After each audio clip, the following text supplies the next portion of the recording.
네, 여러분 오늘의 교육 시간입니다. 자, 우리 애프터마켓에서는 여러분들이 지금 핵심으로 무엇을 알아야지 수익을 낼 수 있는가에 대해서 강의를 해드리고 있죠. 그래서 이번 주 제가 오늘부터는 월요일부터 출연하기 때문에 이번 주에 여러분들이 관심 갖고 봐야 되는 이런 부분에 대해서 그리고 시장의 뷰에 대해서 한번 알려드릴 테니까요.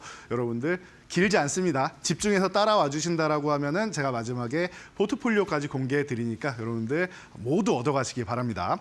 자, 남성분들은 많이 들어보신 말이 아닐까 싶어요. 누구나 그럴싸한 계획은 있다.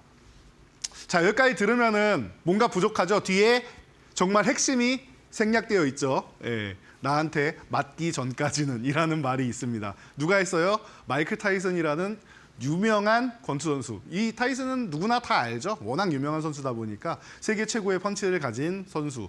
이 사람이 이렇게 얘기를 했는데 그런 것 같아요. 주식시장에서 주식을 하다 보면은 우리도 계획이 있지 않겠습니까? 그런데 그 계획대로 되지 않을 때가 항상 발생합니다. 네. 그럴 때 너무 마음이 급해지거나 하면은 오히려 실수를 하게 되고 그때 손실이 커지게 됩니다. 이런 부분을 사실 우리만 느끼는 건 아닌 것 같아요. 제가 볼 때는 지금 이 트럼프라는 사람도 동일하게 느끼고 있지 않나 싶습니다. 우리가 잘 생각을 해보면은 트럼프 1기 때는 먼저 뭐 국내에 있는 이제 뭐 법인세라든가 이런 부분을 미국 내정을 먼저 이렇게 다져놓은 다음에 그 다음에 글로벌 시장으로 이렇게 뻗어 나갔었는데 그래서 중국을 건드린 거죠. 자, 그런데 이번에 보니까 국내도 국내인데 어떻게 보면 국내는 미국이죠. 자국도 자국인데 글로벌 시장을 먼저 빠르게 그냥 해결하려는 모습이 보이는 것 같아요. 제가 볼 때는 시간이 부족해서 그런 게 아닌가 싶다라고 계속 말씀드리고 있습니다. 제가 이걸 11월부터 여러분들께 말씀드렸는데 4년이라는 시간은 트럼프가 지금 하고자 하는 너무나도 많은 공약들에 비해서는 시간이 너무 촉박한 기간이 아닌가 싶습니다. 사실 8년이라고 해도 조금 빠듯한데 4년에 하려니까 이 사람이 쉽지가 않은 거예요. 그래서 지금부터 해가지고 최대한 빠르게 쉬운 것부터 해결한다. 중국이 제일 어려운 거 아니겠습니까? 그러니까 중국을 뒤에다 놓고 주변국부터 이제 먼저 공략을 해가지고 해결을 해 나간다라고 말씀을 드렸습니다. 그래서 같은 북미에 있는 이런 멕시코나 캐나다를 먼저 공략을 하고 그리고 뭐 우크라이나 같은 경우도 이제 전쟁을 서로 끝내고 싶을 거 아닙니까? 게다가 트럼프 같은 경우는 푸틴하고도 친분이 있어요. 그러니까 양쪽 국가에 이제 본인이 영향력을 끼칠 수가 있는 거죠. 만약에 재건을 하더라도 우크라이나의 핵심으로 들어간다라고 하면은 트럼프는 러시아에도 본인들이 핵심으로 들어갈 수 있는 그런 이제 협업을 이끌어낼 수 있는 사람이죠. 그래서 미국이 할 수 있는 것들을 굉장히 많이 만들어낼 수 있는 사람이에요. 그래서 빠르게 무언가를 해결을 하고 싶어 합니다. 이 부분을 여러분들이 아셔야 돼요. 자, 그래서 광물협정 지난주에도 보여드렸죠. 빨리 서명하라고. 그런데 그냥 서명하는 게 아니라 미국이 관대하기 때문에 당신들을 도와줬고 당신들은 그에 맞게 도의에 의해서 720조를 이렇게 보답을 해야 된다라는 거죠. 그런데 둘이 보면은 이게 정말 정상회담인가 싶을 정도로 조금 특이한 이런 간격이 많이 벌어지죠. 여러분도 뭐 보셨겠지만 이 이데일리 TV 가시면은 여러분들이 이 풀 영상 다 보실 수가 있습니다. 저도 몇 번 돌려서 봤는데요. 미국에서 어떻게 보면은 언행으로는 젤렌스키 대통령을 존중하지 않았고 젤렌스키 대통령은 본인이 너무 이제 우위에 차서 이제 본인이 너무 대등하게 협상을 하려고 하지 않았나. 상대가 트럼프 대통령이라는 것을 좀 잊고 다른 사람과 대화하듯이 하지 않았나라는 생각을 합니다. 그래서 의견 충돌이 좀 있었던 것 같아요. 자꾸 조건을 붙이니까 이 미국 쪽에서는 좀 기분이 불쾌했던 거겠죠. 물론 그러니까 미국 쪽에서도 조롱 같은 조롱에 가까운 이런 발언을 했던 것이고요. 그래서 이런 부분에 대해서 미국이 굉장히 급한 것 같아요. 자, 그래서 러시아를 공략을 했습니다. 트럼프가 먼저 푸틴과 접선을 해서 원래 좋은 관계였죠. 그러니까 이 부분에 대해서 뭐라고 합니까? 푸틴은 지금 젤렌스키에 대해서 기분이 안 좋아요. 이 사람이 원래 전쟁이 나기 전에도 계속 나토 가입을 하겠다. 그리고 이제 뭐 친러 세력들을 이제 좀 탄압하는 이런 영상을 뭐 글로벌 시장에 공개하고 하면서 사실 푸틴을 계속 자극하긴 했었습니다. 젤렌스키가. 그러니까 마음에 안 드는 겁니다. 이 사람이 대통령이 된 것도 뭐 훌륭해서 된 것도 있겠지만 사실은 우크라이나가 정치권이 워낙 부패해가지고 나머지 이제 후보들이 다 부패하다 보니까 그걸 풍자하는 코미디언이었는데 인기를 얻어가지고 대통령이 된 거죠. 자, 그래서 이런 부분에 대해서 이제 푸틴이 굉장히 불편해한다. 그래서 젤렌스키가 물러나면 우리는 협상하겠다라는 얘기까지 할 정도예요. 그러니까 젤렌스키가 물러나야 되는데 뭐라고 합니까? 조건을 붙입니다. 조금 전에 제가 조건은이라고 사진 보여드렸죠. 이 사람은 뭘 할 때마다 자꾸 자기가 우위에 서서 진행을 하려고 해요. 나토 가입시켜주면은 내가 물러나겠다. 인식 쓰듯이 얘기해요. 근데 사실 전쟁 때문에 그렇지 임기 1년 지났습니다, 여러분. 예. 이미 물러나도 이상할 게 없는 상황이에요. 전쟁이 끝나면 어차피 물러나야 되는 상황입니다. 예. 그런데 본인이 자꾸 뭔가 영웅이 되려고 해요. 나토 가입시켜주면 내가 물러나겠다. 그럼 나토 가입 안 시켜주면은 뭐 하겠다는 거예요? 종신을 원하는 거 아닙니까? 나토 가입하면 뭐라고 해요? 러시아가. 너네 나토 가입하면 우리 3차 대전이야 라고 얘기를 하죠. 이런 얘기가 괜히 나오는 게 아니에요. 그러다 보니까 젤렌스키 대통령도 욕심을 좀 줄여야 된다라는 얘기가 계속 나오는 거예요. 그리고 이 전쟁을 계속 이끌어가는 게 본인은 어떻게 보면은 이제 뭐 풍자를 했다라고 하는데 본인 자산이 늘어간다라는 루머도 있고 할 정도로 이제 본인한테 이제 해가 되는 건 없다 보니까 지금 뭐 본인 우크라이나의 처지를 잘 모르는 것 같습니다. 전쟁이 일어나면 어떻습니까, 여러분? 우리도 과거에 전쟁까지는 아니지만 북한하고 이제 뭐 연평해전이나 뭐 안타까운 사실들 많이 나오지 않습니까? 그럼 애꿎은 일반인들 그리고 병사들, 우리 젊은 친구들만 힘들게 피해를 보는 거예요. 이런 상황이 계속 벌어지고 있는 거예요. 지금 3년 동안 벌어지고 있는 게 우크라이나의 현실입니다. 그런데 우크라이나가 크게 얻는 건 없는 것 같아요. 물론 애국심은 얻을 수 있겠지만 실질적으로 얻을 수 있는 거는 크진 않았던 것 같아요. 이쯤이면 좀 유럽도 그렇고 미국도 그렇고 러시아, 우크라이나 모두가 이제 휴전, 종전을 원하고 있는 상황인데 좀 너무 고집부리지 않나 싶습니다. 그래서 이런 부분이 좀 잘 해결되었으면 좋겠어요. 서로 하나씩 양보해 가면서 적어도 더 많은 인명피해가 나오지 않도록. 우리 젊은 사람들은 뭐 무슨 죄입니까? 그래서 이런 부분을 여러분들이 좀 생각해 볼 필요가 있을 것 같습니다. 그래서 여러분들이 항상 얘기하는 게 그런 전쟁이 끝나면은 안보는 어떻게 할 거냐 이런 부분인데 우크라이나 이 젤렌스키 대통령이 트럼프 앞에서도 면전에다 대고 얘기하죠. 우리가 있기 때문에 우리가 러시아의 진군을 다 몸으로 막고 있기 때문에 유럽이 안전한 거다. 그러니까 유럽은 우리를 무조건 도와줘야 된다라고 얘기를 하죠. 자, 유럽이 방위비를 올리면 해결이 된다라고 얘기를 하고 있어요. 트럼프 대통령은. 예, 그래서 본인들의 안전은 방위비 올리는 것으로 해결된다. 이 정도로 여러분들이 연결해 가시면 될 것 같고요. 스토리는 이제 대략적으로 아시겠죠. 트럼프가 무조건 잘못했다 이런 것도 아니고 물론 잘한 건 아니라고 생각합니다. 젤렌스키 대통령도 무조건 피해자다라는 건 아니라는 거예요. 그러니까 서로 이제 너무 강하게 나가다 보니까 부딪혔다라고 생각하시면 될 것 같아요. 서로 조금 문제가 되는 것들은 양보를 좀 하고 그리고 이제 얻어갈 건 얻어가고 해서 빠르게 좀 전쟁이 좀 마무리가 되었으면 하는 바람이 있습니다. 그러다 보니까 방위비 올려 조금 전에도 오늘도 제가 쇼츠도 아니고 매주 이제 방산 관련주가 나옵니다. 특히 제가 출연한 날 특히나 방산주가 항상 강한데 그래서 계속 이런 관련주들이 움직이는 것 같아요. 육해공군 그리고 LNG선. 조금 전에 S-오일 이렇게 말씀드렸었는데 트럼프 대통령이 맨날 얘기하는 게 유가 안정화 아니겠습니까? 뭘로 하겠다? 본인들이 석유를 생산하고 그리고 특히나 셰일가스를 생산해서 보내겠다 아니에요. 그럼 뭘로 보낼 겁니까? 가스관으로 보내는 거 아니면은 LNG선으로 보내야 되는 겁니다. 자연스럽게 우리나라 조선주가 핵심이 된다라는 거. 그러니까 당선 축하합니다 했더니 한국 조선 엄지척 이렇게 들었던 거 기억나실 거예요. 지금 주가만 봐도 알 수 있습니다. 주가는 우리가 원하는 타이밍에 포착을 해야 된다라고 말씀드렸어요. 가장 좋은 거는 오르기 전인데 트럼프가 따봉할 걸 우리가 알고 있지는 못했어요. 대신 LNG 사이클이 좋다라는 건 알고 있었는데 작년에 주가 흐름이 그렇게 좋지 못했어요. 이유는 간단합니다. 작년에 뭐 카타르나 이런 수주 같은 경우는 우리나라가 기술적으로는 당연히 많이 받아와야 되는 게 맞는데 중국이 굉장히 약진을 했다. 왜 그랬느냐? 우리나라가 기술력으로 따라잡혔느냐? 아직 아니에요. 아직 멀었습니다. 아직은 기간이 남아 있는데 문제는 카타르가 최대 가스를 수출하는 나라가 중국이기 때문이다. 제가 누누이 말씀을 드렸죠.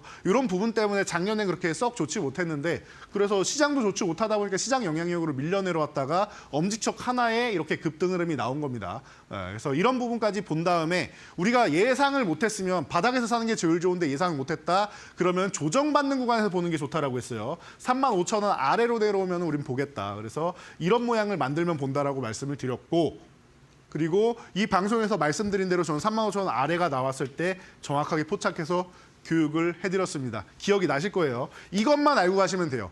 여러분 지금 바닥권에서 막 출발하는 종목들은 소외주들이 너무 많으니까 이쪽을 건드리기에는 사실 쉽지는 않아요. 그럼 뭐예요? 주도주들을 볼 때 쉬는 구간에서 봐야 되는데 정확하게 중간에 돌파했던 지점 근처까지 쉬느냐 혹은 파동을 그리면서 움직일 때 돌파했던 지점까지 내려오냐 이런 부분만 여러분들이 보시면 돼요. 간단하죠?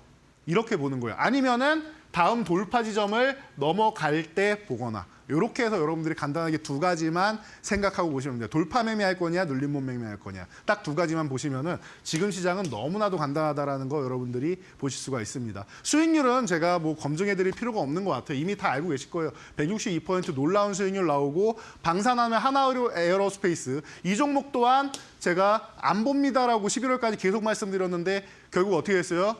제가 이 종목을 여러분 저는 이 종목이 32만 원 위에서는 보지 않을 겁니다. 28만 원 가면 좋겠습니다. 28만 원이 제 목표 가격입니다라고 공개적으로도 말씀을 드렸었는데 그 보유하신 분들이 그때 저를 좀 미워하셨을 수 있는데 결론적으로는 최적의 매수 타이밍을 알려드리지 않았나 싶습니다. 28만 원 정말로 갔습니다. 하나에어로스페이스가. 그래서 이런 부분에 대해서 하나에어로스페이스가 멋진 움직임을 지금 보이고 있다는 거 체크하시면 되고 저희 교육방 오시면 가격 전략 같은 경우는 다 올려드리니까 여러분들이 나는 이런 거 공부하기 싫어하시는 분들은 뭐예요? 가격만 보고 가셔도 돼요. 그래도 여러분들이 얻어가실 거는 핵심은 얻어갈 수 있다. 대신 전체적으로 다 글을 보면서 느끼고 가신다라고 하면은 조금 더 스토리적으로 여러분들이 만들어 나가실 수가 있겠죠. 이 기업을 당장 가격에 끝나는 게 아니라 다음 가격까지도 함께 예측할 수 있고 함께 공부할 수 있다라는 거예요. 자, 그래서 100% 넘는 수익률은 당연한 것 같아요. 135%. 제가 너무나도 쉽게 100% 이상 수익률을 말씀드리고 있는데 이런 종목들이 너무나도 많아서 그런 것 같아요. 그래서 가끔 한 번씩 제가 나와서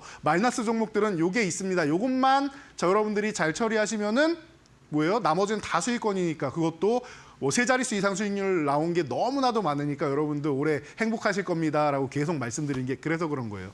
쉬운 일이 아닌데 올해 같은 경우에는 시장이 이만큼 좋다라고 기존에 말씀드렸고 바닥권 종목들이 많습니다라고 말씀드렸고 그만큼 매매 타이밍이 좋은 거다라고 말씀드립니다. LIG 덱스원 같은 경우도 이미 많이 올라간 상황인데도 불구하고 쉬는 구간이 나온다라고 말씀을 드렸죠. 그래서 이 20만 원에서 22만 5천 원 사이면은 아주 좋은 구간이다라고 교육을 해드렸고 이 종목을 후발주로 여러분들이 보신다라고 하면은 이런 가격권에서 트레이딩을 할 수 있다. 편안하게 올라오는 모습이죠. 그래서 30만 원에서 32만 5천 원 이 구간 사이에서 계속 움직이고 있다라는 거 여러분들 확인되실 겁니다. 그래서 포트폴리오는 저는 지금 재건주 지난주에도 그렇고 이번 주에도 그렇고 밀릴 때마다 모아가면 좋은 구간입니다라고 계속 말씀드리고 있습니다. 여러분들이 이런 부분을 한번 핵심적으로 보시면은 좋지 않을까 싶어요. 그래서 재건주 가장 대표적인 종목이죠. 고점 대비해서 또 많이 밀려 내려왔어요. 그런데 고점 대비해서 밀려 내려왔습니다라고 했는데 사실 따지고 보면 이 종목은 그냥 2,500원에서 4,000원까지 이렇게 박스권 그리고 있습니다. 기존부터 해서 돌파한 다음에 올라가다가 근처 가니까 다시 밀려 내려오죠. 이 구간 가니까 어떻게 돼요? 다시 또 반등이 나오죠. 올라가니까 또 밀리죠. 그럼 뭐예요 이거? 그냥 박스권 아닙니까? 이 상태로 이렇게. 보이시죠? 박스권 아닙니까? 그래서 박스권 하단 쪽에 내려온 겁니다 지금. 편안하죠? 이렇게 여러분들이 보시는 거다라는 겁니다. 오늘 종가부터 여러분들이 관심을 가져보시면 될 것 같고요. 위쪽으로 올라가면 3,000원, 그 다음에 4,000원. 4,000원까지 박스권이니까 편안하죠? 그래서 중간 저항이냐 아니면 최종까지 갈 거냐 이것만 보시면 될 것 같아요. 3,500원에서 매도 안 하시는 분들은 4,000원 쪽으로 가다가 이렇게 끝까지 못 가는 경우들도 이렇게 있단 말이에요. 그리고 아래로 내려올 때도 밑에 닿지 않는 경우도 있으니까 조금 미리 매수해서 조금 미리 파는 전략이 안전하다라고 말씀드리겠습니다. 2,500원 아래로 내려가면은 이제 여러분들 리스크 관리만 해주시고요. 자, 농기계 관련주 한번 볼만해요. 여러분 우크라이나는 세계의 3대 평야 곡창지대를 가지고 있죠. 그러다 보니까 식량 쪽으로 했을 때 식량 관련주를 본다. 그것도 방법이 될 수 있는데 저는 농기계 쪽이 좀 더 가능성이 높지 않나 싶습니다. 그래서 대동 같은 경우가 이제 가장 대표적이죠. 대동기업 뭐 TYM 이런 종목들이 대표적인데 이런 종목들 보시면 되고 지금 간 좋은 것 같아요. 대동 같은 경우도 이번에 바닥권에 있다가 한번 탁 튀어 올랐어요. 10,000원에서 이제 15,000원까지 튀어 올랐는데 이 구간에서 저항받고 쓱 밀려 내려와 있는 상황이니까 12,500원 아래서 밀릴 때마다 모아가면 아주 좋은 구간이 아닌가 싶습니다. 그래서 이 구간에서 보시고 바로 위에 저항이었던 15,000원이 1차 저항, 그리고 나서 17,500원이 2차 저항, 이렇게 2,500원 단위로 올리면서 여러분들이 보시면은 깔끔하게 이제 대응하실 수가 있고요. 매도 구간 어렵지 않죠. 이렇게 숫자로 알려드리니까. 자, 만약에 1,800원 이하를 내려온다라고 하면은 리스크 관리했다가 10,000원 구간에서 재매수하거나 아니면 12,500원 회복할 때 재매수하면은 어차피 그 손절한 구간은 다 회복이 되고 수익 전환 됩니다. 자, 기계주도 하나 봐야겠죠. 제가 진성 TC 누누이 말씀드리는데 우리나라에서 기계 쪽으로 직접 진출을 할 수 있으면 제일 좋아요. 그런 베스트가 됩니다. 그런데 여러분들이 어떤 종목이 그렇게 직접 진출할지 알 수가 없다. 뭐 현대건설 기계지 아니면은 뭐 전진건설로 보시던 뭐 이런 쪽으로 다 봐도 혹시나 모르겠다. 진출 못하면은 내가 잘못 사면은 팔 기회도 없이 급락하는 거 아니냐라고 생각하시는 분들은 편안하게 진성 TC 보시면 된다. 캐터필라의 깐부라고 말씀드렸어요. 60% 이상이 캐터필라 쪽으로 항상 이렇게 넘어가는 기업이니까 함께 움직인다고 생각하시면 되고 미국이 주도적으로 간다. 다 자연스럽게 진성 TC가 성장한다라고 보시면 돼요. 그래서 지금 바닥권에서 쓱 올라와가지고 지금 어때요? 다른 건 저항받았는데 얘만 10,000원 위쪽으로 돌파해서 이제 출발하는 모양이죠. 이제 출발하는 구간이니까 편안하게 이 구간부터 종가부터 보시면 될 것 같고요. 다음은 12,500원, 그 다음 15,000원 이렇게 2,500원 단위로 올리면서 보시면 됩니다. 9,500원 이탈할 때만 리스크 관리하시고요. 자, 마지막으로 히토류 관련주. 이건 재건하고 상관없지 않나요? 라고 생각하시는 분들은 이렇게 보시면 돼요. 다 우리가 희망적인 종목들 세 종목을 가져왔죠. 그러면은 여러분들이 지금 리스크 있는 구간이다 생각하시면은 해지를 하나 거는 거예요. 만약에 중국이랑 또 문제가 생기고 관세 문제 생긴다라면 히토류 얘기 나올 거 아니에요. 그러니까 히토류 관련주를 하나를 이제 보험으로 들고 가는 거죠. 나머지 세 개가 오르면은 얘가 안 움직여도 괜찮고 얘네가 만약에 우리가 원하는 대로 움직이지 않았을 경우에는 이 히토류 관련주가 수익을 보충해 주는 겁니다. 보험이 그런 거죠.